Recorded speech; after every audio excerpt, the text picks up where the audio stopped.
I finally got to a point where I felt confident enough in my ability to go try to like test my body and my training. And yeah, I guess more than anything, I just want to see if I'm still the runner that I think I am, and that I know I can be, because I haven't been able to like dig deep in a very long time, and I'm just very curious how that's going to feel. My name's Stephen Kersh, and I'm an ultra trail runner for Adidas TERREX.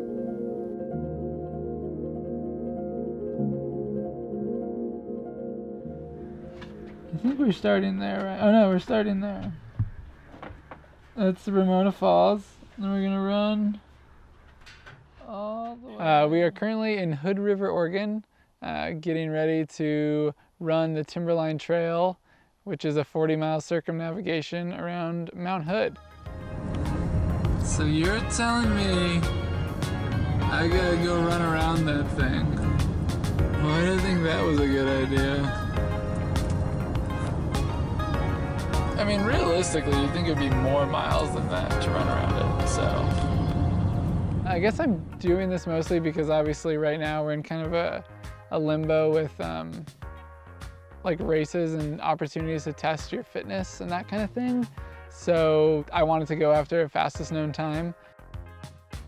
I kind of first got into running competitively while I lived in Portland. I went to school there at the University of Portland for 4 years, and yeah, it just seemed like a nice chance to kind of come back somewhere I love, somewhere that gets me really excited about running, and to be able to run around a mountain that was kind of staring at me for 4 years, but I never really got to go there much. Seemed like a nice place to kind of come back and like revisit maybe why I run in the first place.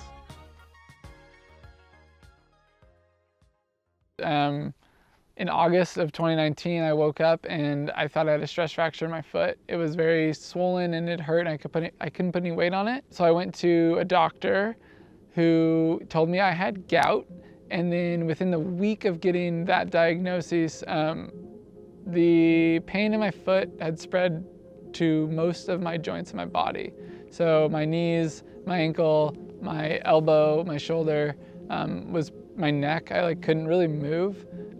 So then I went to the emergency room, and that's where we kind of had a better idea that this wasn't obviously gout.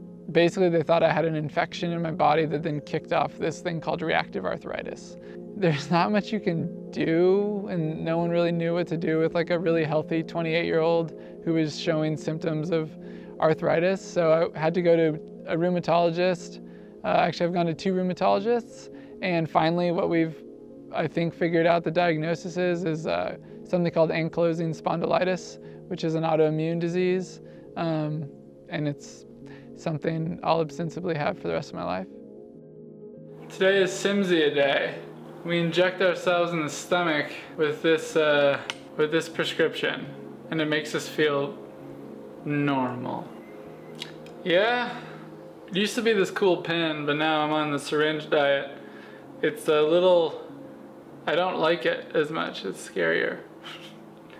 We're gonna do it right here. It's hard to, we got a pinch though, and there's not much to pinch. Yeah, it sucked. I mean, I was on top of the world June of last year after running 100 miles and finishing 7th at Western States, and then, I mean, yeah, like a month later, I can't get out of bed really. It was weird. I've never, I guess I've been very fortunate in my life to not have to deal with too many hard things.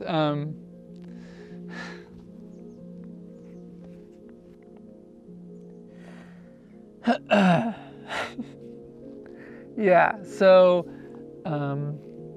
I've been very lucky to not have to put myself through a lot of shit.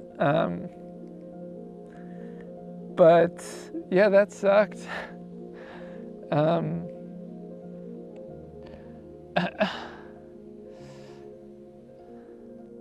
I guess, yeah, it's nice to be back to a place where I feel confident that I can go run.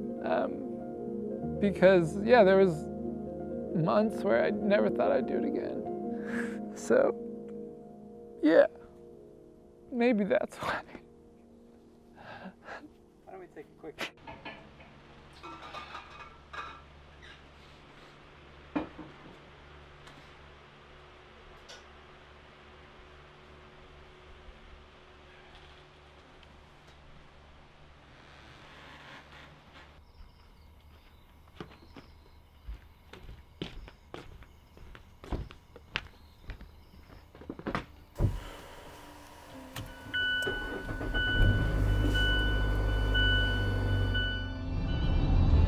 3:40 a.m.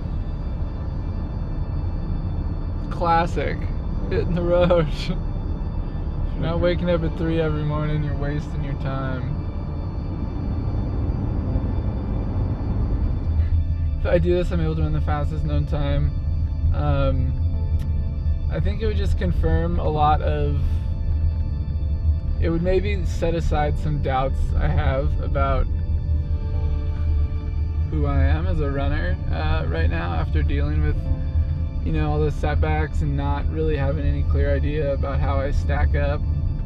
It'd be great to get the record, but at the same time, it'd be great to just like move through the mountains for 40 miles and hopefully just have a nice time and feel good at the end, or feel bad. That'd be fun too. But yeah, the whole thing's gonna be great. You going the right way? Well, okay, bye.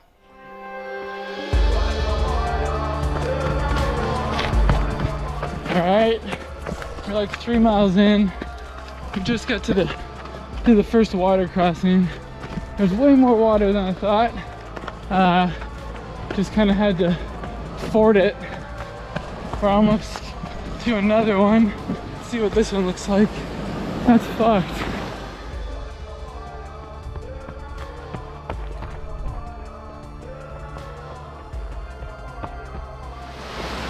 So we're at Ramona Falls trailhead and we're about 6 minutes ahead of my splits.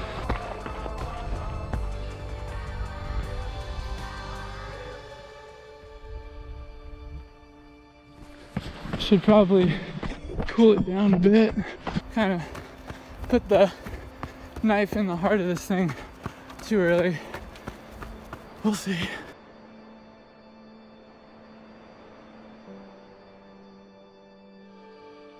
1.2 miles in the wrong direction. Just about to get back on the trail. Not a great start.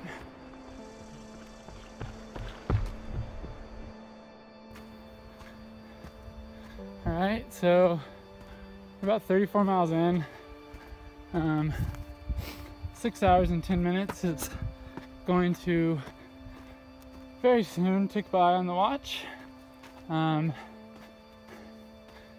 Yeah, it's been a weird day. I basically knew, you know, at 6 miles when I took a wrong turn and I went about 2 kilometers downhill towards the river.